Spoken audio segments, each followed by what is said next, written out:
O teorema central do limite fala que seja x1, x2, xn uma amostra de uma população x, onde essa população ela tem uma distribuição com média μ e variância sigma ao quadrado. A gente não fala qual é o formato dessa distribuição.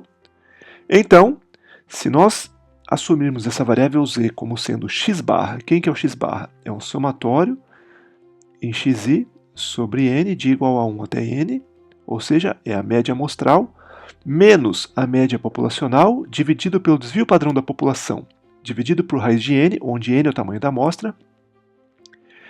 Então, essa variável z ela tem distribuição normal com média 0 e variância 1. Então, se nós simularmos essa distribuição, então a gente pode ver que se nós simularmos desde uma amostra de tamanho 5 até tamanho 10, 50, 100, 1000 e 10.000, então fazendo essa simulação nós sorteamos de acordo com uma distribuição exponencial com média 2, e aí se nós realizarmos essa simulação aqui em Python, nós podemos ver que quando nós aumentamos o tamanho da amostra, ela vai convergindo cada vez mais para uma distribuição normal, com média igual à média da população. E se nós modificarmos o nosso código e colocarmos uma distribuição uniforme, nós podemos ver que a convergência também ocorre. Então, se nós aumentarmos o tamanho da amostra, essa distribuição converge para uma distribuição normal com mesma média que a população. Então, vamos provar nessa aula esse teorema. Então, para provar esse teorema, nós vamos precisar de uns conceitos de probabilidades um pouco mais avançado, que é a função característica. Então, primeiro vamos escrever a nossa variável z, n. Então, vamos chamar de zn, seria x barra menos μ sigma sobre raiz de n, onde esse nosso x barra é simplesmente 1 sobre n, somatório de igual a 1 a n de xi. O xi tem a mesma distribuição que a população, ou seja, ele é independente e identicamente distribuído, todas têm a mesma distribuição, e essa distribuição tem a mesma média e variância da população. Então, se a população for normal, o meu xi, que são as amostras, a gente assume que tem população normal, e cada uma dessas amostras são independentes uma da outra. Então, a gente pode verificar o seguinte, a gente pode verificar que a esperança do x barra, quem que ela é? É a esperança de 1 sobre n, somatório de igual a 1 até n do xi. Esperança é uma função linear, ou seja, a constante sai para fora da esperança e essa esperança da soma vira a soma da esperança. Bom, mas a esperança de xi é o μ, então isso aqui é simplesmente 1 sobre n, somatório de igual a 1 até n do μ, ou seja, é n vezes μ sobre n é igual a μ. Então, a esperança de x barra é simplesmente μ, e a variância de x barra é simplesmente a variância de 1 sobre n, somatório de xi de igual a 1 até n. Mas lembre-se, a variância de ax mais y mais b, ela é simplesmente a ao quadrado, variância de x mais variância de y, se x e y são independentes. Como as nossas amostras são independentes, então a variância da soma se torna a soma da variância. 1 sobre n é uma constante, ele sai com o quadrado, então seria 1 sobre n quadrado, somatório de igual a 1 até n da variância de xi. Mas quem que é a variância de xi? A variância de xi é simplesmente sigma ao quadrado. Então, fazendo esse somatório aqui, é n sigma ao quadrado sobre n ao quadrado. Então, isso aqui é simplesmente sigma ao quadrado sobre n.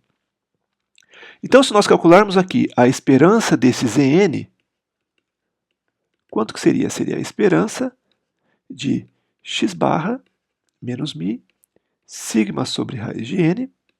Esperança é uma função linear, então seria esperança de x barra menos. Esperança de uma constante é a própria constante, e o termo de baixo aqui é uma constante, ele sai para fora da esperança.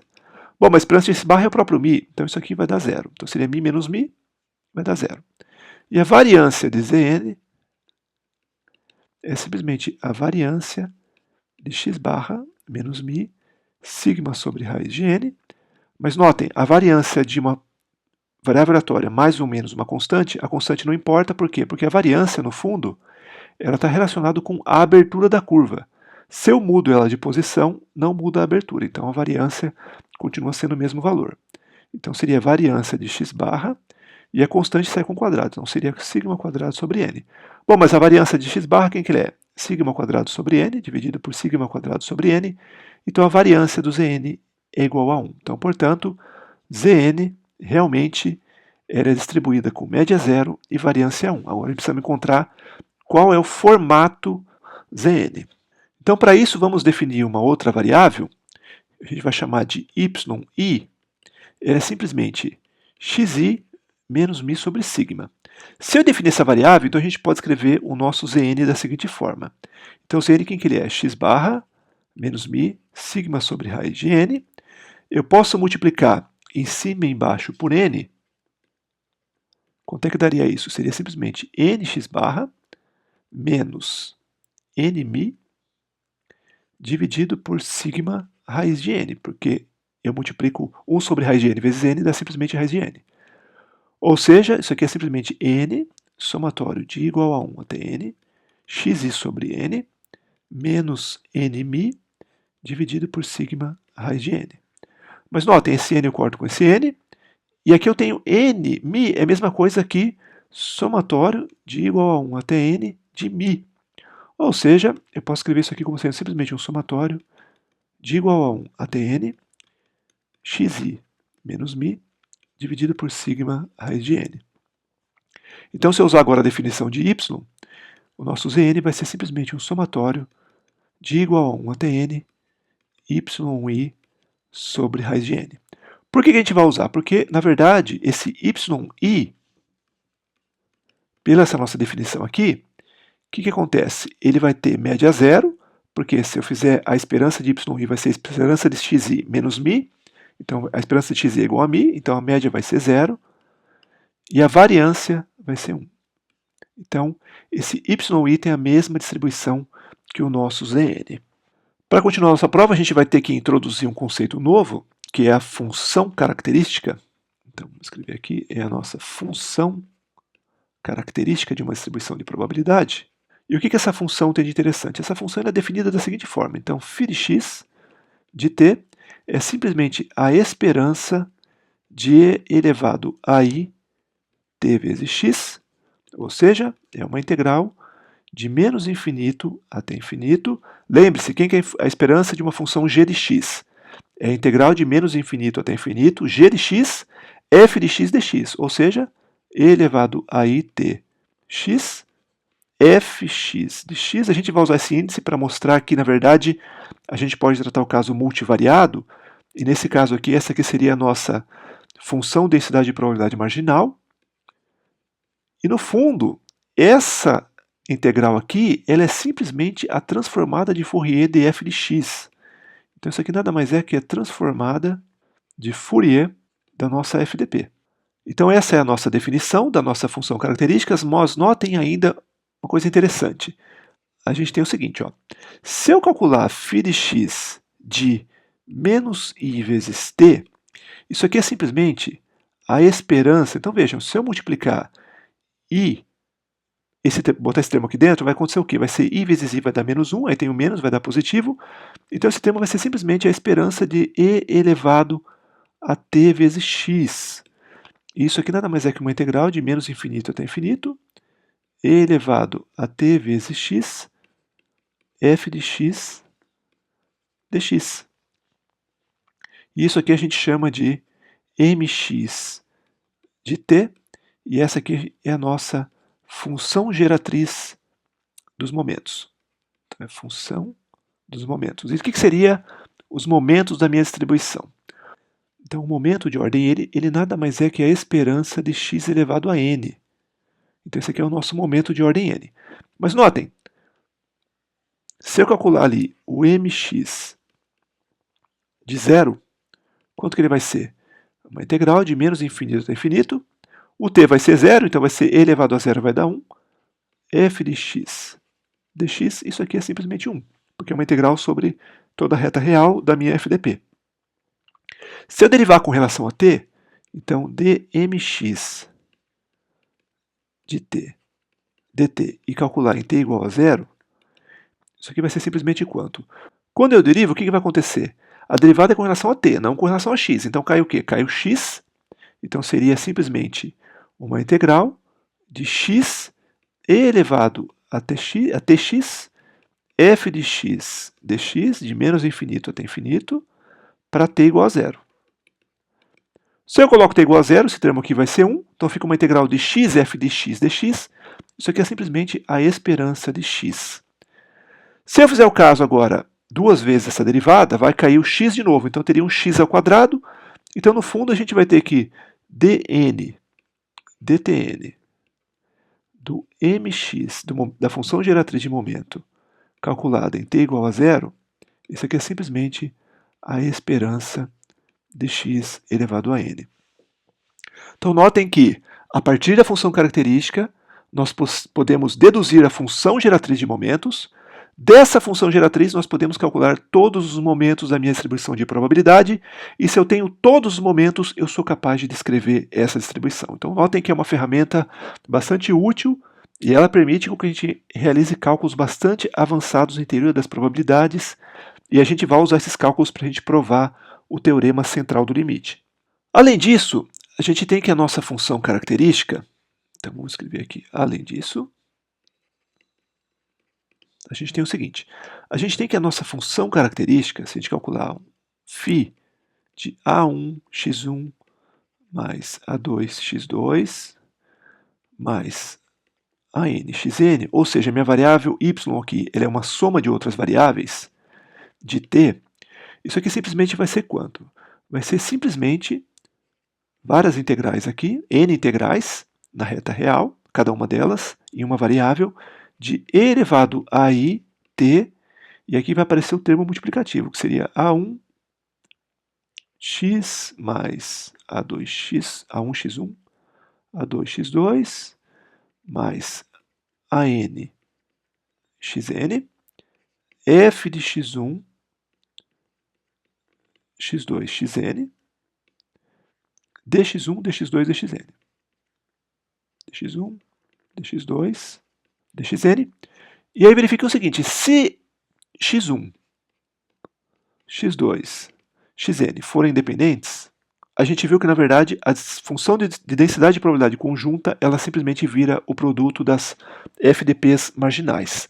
Ou seja, eu posso escrever esse φ de A1, x1, AN, xn, de t, como sendo simplesmente várias integrais aqui, n integrais, de e elevado a it A1, x1, vezes f de x1, e elevado a it A2, x2, f de x2, vamos colocar aqui, faltou a parte aqui de baixo, até e elevado a i t a n xn, e aí dx1 até dxn. Então, no fundo, eu posso escrever esse meu φ de A1 x1 até AN xn de t como sendo quem? Então, eu posso separar agora, né? Porque, vejam, eu tenho aqui um termo de x1, um termo de x2, então eu posso separar essas integrais.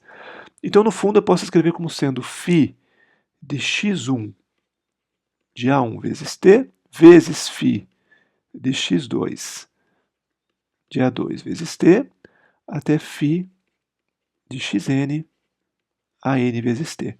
Só que a nomenclatura, tomem cuidado que esse x aqui é maiúsculo e o termo que vai aqui dentro é minúsculo, porque esse x representa uma variável aleatória.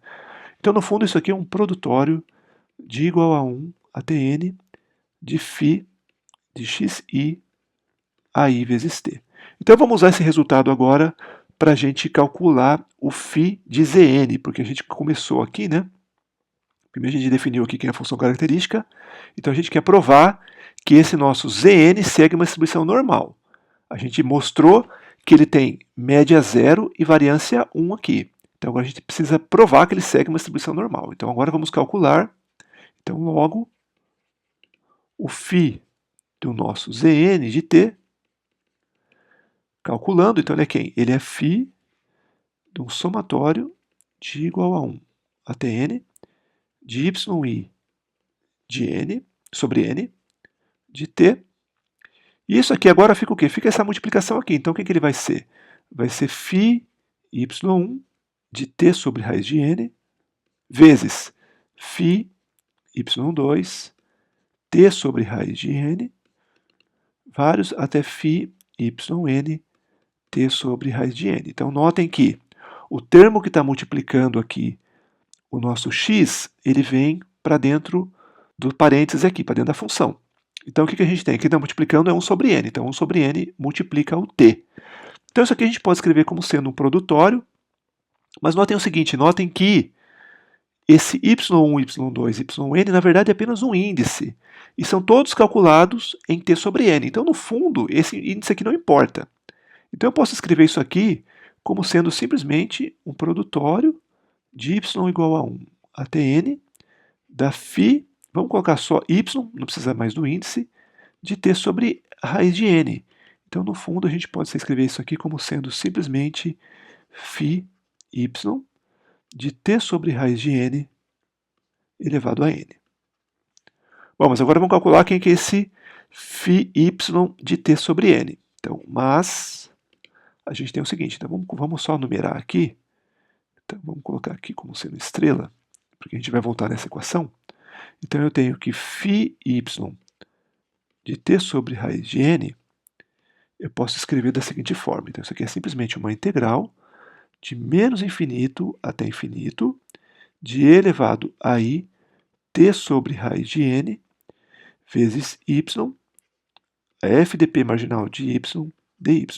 Então, se a gente expandir esse termo aqui em séries de Taylor, então, expandindo em séries de Taylor, a gente vai ter o seguinte, então, e elevado a i t y sobre raiz de n, mas notem que e elevado a x, se eu expandir em série de Taylor, eu posso escrever como sendo um somatório de n igual a 0 até infinito, de x elevado a n sobre n fatorial. Então, usando aquela expansão, então o primeiro termo aqui vai ser 1, porque é elevado a 0. O segundo termo vai ser quanto? Vai ser it y sobre raiz de n, que é elevado a 1. O próximo termo, it y sobre raiz de n, tudo isso aqui ao quadrado, vezes 1 sobre 2 fatorial, mais os outros termos, que é a ordem de t quadrado. Então, dando mais um passo, vai ser 1 mais ity sobre raiz de n, e aqui i vezes i vai dar negativo, né? Então vai ser menos t y quadrado sobre 2n, porque o 2 fatorial é 2, mais ordem de t ao quadrado. Então agora, se a gente jogar dentro da nossa integral, então eu vou ficar aqui φ y de t sobre raiz de n, é simplesmente, o primeiro termo ali vai ser uma integral de quanto? De f de y dy, de menos infinito até infinito, mais a segunda integral vai ser quanto? Vai ser i sobre raiz de n vezes t, integral de menos infinito até infinito, y, f de y sobre y dy, mais o próximo termo vai ser quanto? Vai ser simplesmente t ao quadrado sobre 2n, integral de y quadrado f de y dy, de menos infinito até infinito, e o próximo termo aqui continua sendo de ordem de t quadrado. Então vamos lá, quem são esses termos aqui? A gente viu que o nosso y, quem que ele era? Ele era simplesmente x menos mi sobre sigma. Então o nosso yi aqui, vamos colocar um i só para ficar igual lá em cima, nosso yi, ele tem uma distribuição com média 0 e variância 1. Então, esse primeiro termo aqui, ó, ele vai ser simplesmente 1, porque ele é simplesmente uma integral da f de p em toda a reta real. Esse termo aqui, ó, quem que ele vai ser? Ele é simplesmente a esperança de y, que é igual a 0. Esse termo aqui, ó, quem que ele é? Ele é a esperança de y ao quadrado, que é quanto? É simplesmente a variância 1 e a média 0, então esse termo é simplesmente 1. Então a gente pode escrever o nosso φ y de t sobre raiz de n como sendo simplesmente 1 mais t quadrado sobre 2n mais ordem de t quadrado. Então agora voltando à nossa equação anterior, então voltando à nossa equação que tem a nossa equação estrela, que está aqui, então a gente viu que o φn de t era simplesmente quem? Ele era simplesmente o φ y de t sobre raiz de n elevado a n, e a gente calculou aqui, então ele é simplesmente quem? Ele é simplesmente 1 mais t quadrado sobre 2n mais ordem de t quadrado elevado a n. Então agora se a gente tomar um limite, então tomando o limite, quando o n for muito grande, ou seja, quando minha amostra, o tamanho da minha amostra vai para o infinito, tomando o limite, quando a amostra é muito grande, então o limite, quando n vai para o infinito, de φ de zn de t, é simplesmente o limite, quando n vai para o infinito, de quem? De 1 mais t quadrado sobre 2n mais ordem de t quadrado elevado a n. Mas vamos colocar aqui, ó, observação. A gente sabe lá de cálculo 1 que o limite, quando n vai para o infinito, de 1 mais x sobre n elevado a n, isso aqui é quanto? Isso aqui é simplesmente e elevado a x. Então agora fazendo a nossa conta, antes disso, eu errei um sinal aqui, ó. Aqui seria simplesmente, faltou aqui é menos, então vamos consertar aqui, porque é i elevado ao quadrado vai dar menos 1, então aqui faltou um menos que estava aqui, que eu acabei errando. Aqui faltou um outro menos. Aqui faltou outro menos e aqui também faltou outro menos. Então vamos colocar esses menos que estão faltando. Então aqui é menos e aqui é menos. Então o que, é que vai ser esse termo aqui? Então notem, o nosso t quadrado sobre 2, ele faz o papel do x. Então esse termo aqui, ó, ele seria o nosso x ali nessa relação. Então isso aqui é simplesmente, esse termo aqui, claro, esse termo aqui vai para zero, porque ele é da ordem de t quadrado, e vai parecer um n ao quadrado, então ele vai muito rápido para zero. Então isso aqui é simplesmente e elevado a menos t quadrado sobre 2. Então concluímos que o limite, quando n vai para o infinito, ou seja, para n grande, de φ de zn de t, é simplesmente e a menos t quadrado sobre 2. Então o que falta fazer agora? Agora falta a gente mostrar que essa aqui é a função característica da distribuição normal. Para isso, vamos lembrar então a distribuição normal. Se a gente tem que x tem uma distribuição normal com média μ e variância sigma ao quadrado, então a função densidade de probabilidade de x é simplesmente 1 sobre raiz de 2π vezes sigma exponencial de menos 1/2 vezes x menos μ sobre sigma ao quadrado. E se z for normalmente distribuída com média 0 e variância 1, então a gente tem que f de z é simplesmente quanto? Basta que eu colocar média 0 e variância 1, então isso aqui vai ser simplesmente 1 sobre raiz de 2π e elevado a menos z ao quadrado sobre 2. A função característica para z, ela vai ser quanto? φz de t, ela é simplesmente a esperança de e elevado a it vezes z, ou seja, é uma integral de menos infinito até infinito, e elevado a it z, vezes a minha f de p, que é a função densidade de probabilidade da minha normal. Então é 1 sobre 2π, vamos considerar o caso padronizado, menos z ao quadrado sobre 2 dz. Ou seja, eu posso escrever esse termo aqui. Na verdade, antes da gente escrever, vamos multiplicar e dividir por e a menos t quadrado sobre 2. Então vai ser e a menos vezes e a t quadrado sobre 2. Então fazendo isso, a gente vai chegar aqui, φz de t é 1, vamos tirar o termo que não depende de z para fora, né? Então seria 1 sobre raiz quadrada de 2π, e aí seria uma integral de menos infinito até infinito. E aí seria quanto? Bom, se eu colocar esse termo agora para dentro, então seria simplesmente e a menos t quadrado sobre 2, o outro termo, t quadrado sobre 2, aí e elevado a i tz, e a menos z quadrado sobre 2 dz. E esse termo aqui, ó, eu poderia escrever assim, ó. Então eu tenho que o expoente ali, t quadrado sobre 2, mais, aqui é um i, mais itz menos z quadrado sobre 2, eu posso escrever da seguinte forma, eu posso tirar o 2 aqui para o MMC, então seria t quadrado mais 2i tz menos z quadrado.